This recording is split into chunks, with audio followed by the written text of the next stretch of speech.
Hello, third graders. Today's Monday, April 27th, and I'm Miss Troutman. Remember, I'm doing writing for this week again. So I hope you all had a really good weekend, and let's get talking about what we're going to do for writing this week. So last week, you all did a really good job writing 2 paragraphs about one subject, and this week we're going to do that again. The only difference is this week I'm kind of picking a topic for you. So instead of you deciding what you want to write about, I would like you all to write about coronavirus.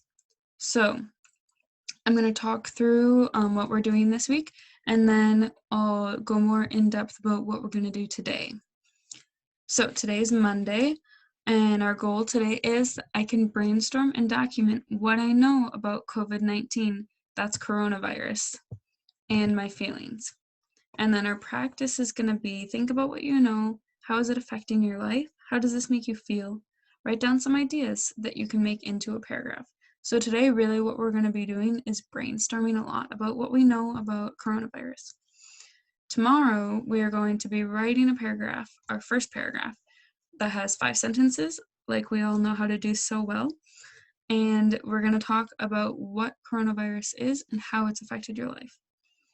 And I have the graphic organizers here. This is the 2-paragraph one, and this is the hamburger one. So remember, if you really like that hamburger layout and you just want to stick with that, that is okay with me.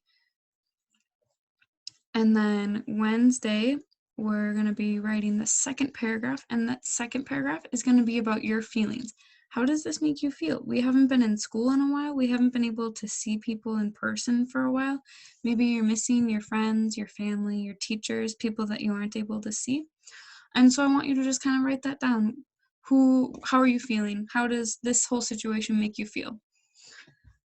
And then Thursday, we're going to be editing, and I think you're all becoming expert editors at this point.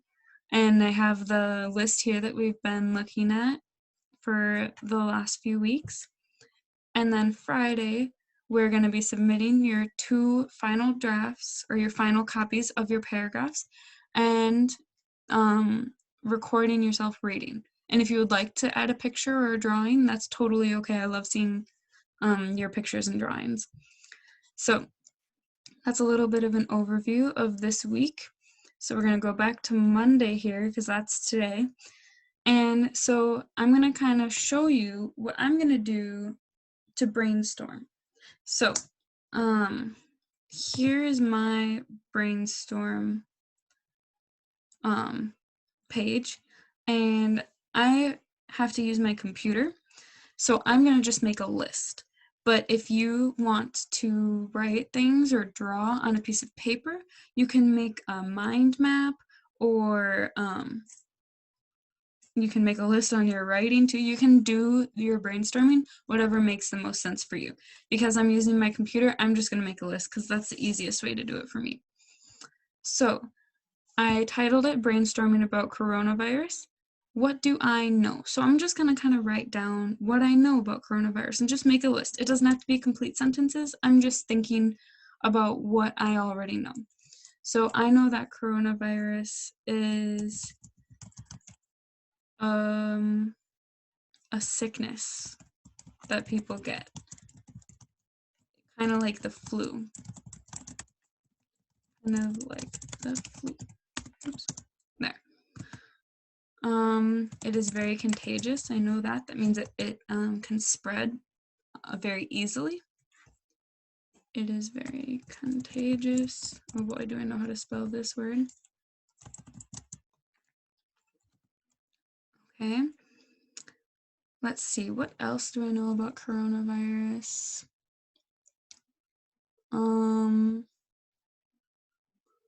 I know that right now we don't know a lot about it, I think. And I think that's maybe an important thing to write down too. So we do not know a lot about this virus. And I think that's kind of a lot of what I know. If I think of things later, I can always go back and add, right? So let's see, I'm going to go back to the calendar because I also had other questions I asked. So what do I know about COVID-19, about coronavirus? I answered that. How is it affecting my life?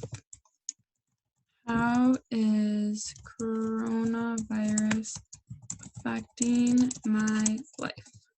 Question mark. And I like adding bullets, so I'm gonna make my list here. I have to stay at home.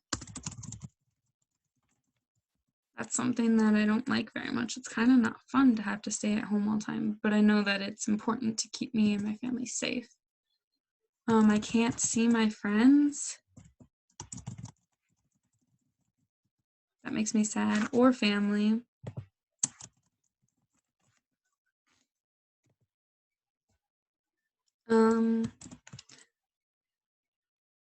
I can't go to coffee shops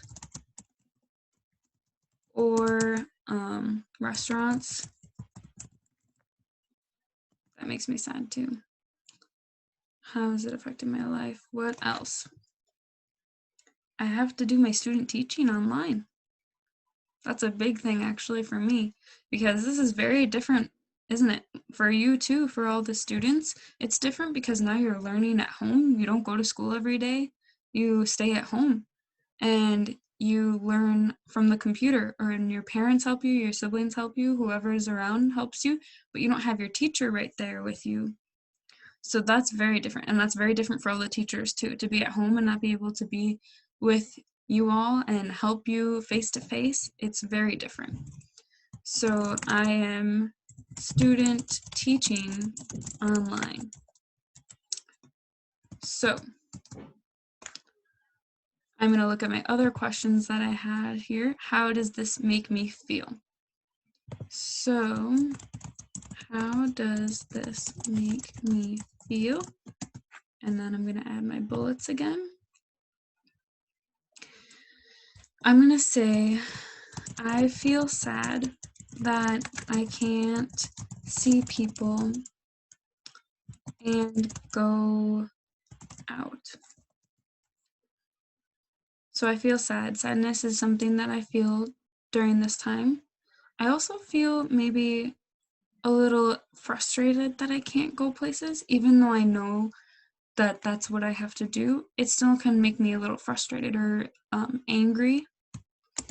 I feel frustrated that I can't go out. I also am concerned. I don't want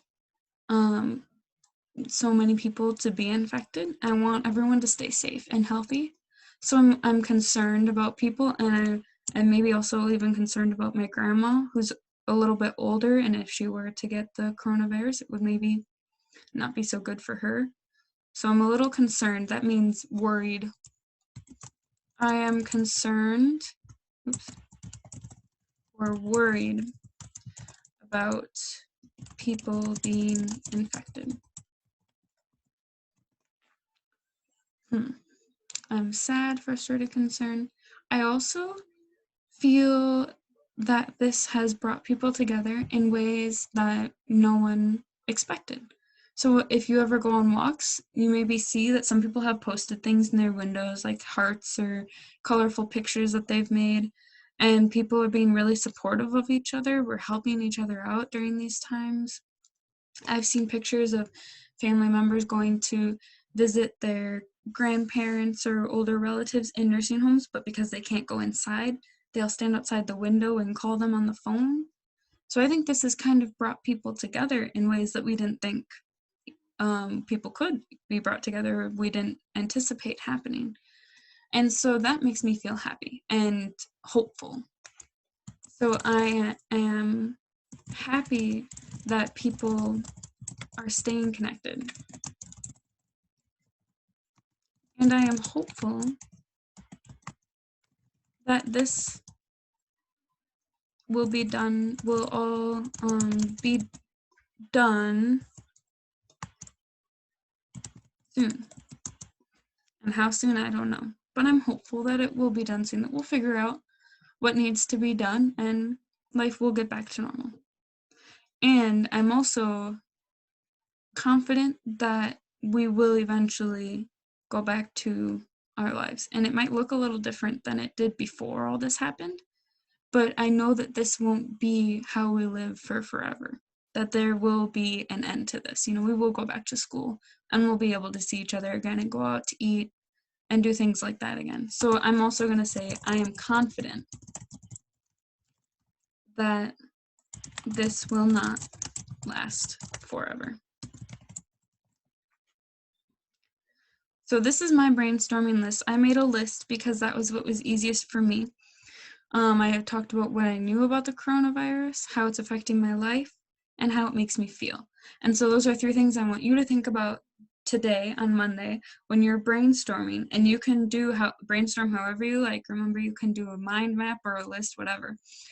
And we're just going to kind of think about these things so that you can really think about and process how you're feeling right now, because there's a lot of feelings going on and everyone's feeling a lot. I have a long list of feelings I'm feeling too, and that's okay. This is a unique situation, very different, and it's important to recognize our feelings and to talk about them, write them down. I think that'll be really helpful for us. And I know that some of you already wrote about coronavirus last week, and you do not have to write about it again. If you would like to, you certainly can. You can write about different things. But I think if you want to write about something different, I think it would be really neat if you wrote about what it would be like if you had to be a doctor or a nurse or a grocery store worker right now. How are those people feeling, do you think? What kind of emotions are they feeling? What do you think their lives are like right now? Because they're still going to work every day and interacting with people all the time and touching lots of stuff. So maybe think about that and use that for your brainstorming. Think about how they're feeling and what they're doing right now in these circumstances. And if you have a relative that is a doctor or nurse, you could even talk to them and see how they're feeling, or a grocery store worker, or someone who's working at Walmart or Target or anything like that. You can talk to them, interview them, see how they're feeling. That would be really neat to write down in your paragraphs for this week. So this is what we're doing today, and tomorrow I'll give you a little sneak peek. We are going to be using this, and I filled out your topic sentences for you. So we'll talk more about that tomorrow, but tomorrow we will be working on this layout again so that we can start really planning out the paragraphs. We're writing 2 again. So I hope you have a really great day, and I cannot wait to see what your brainstorming is looking like today and what you all can think of regarding the coronavirus. Bye.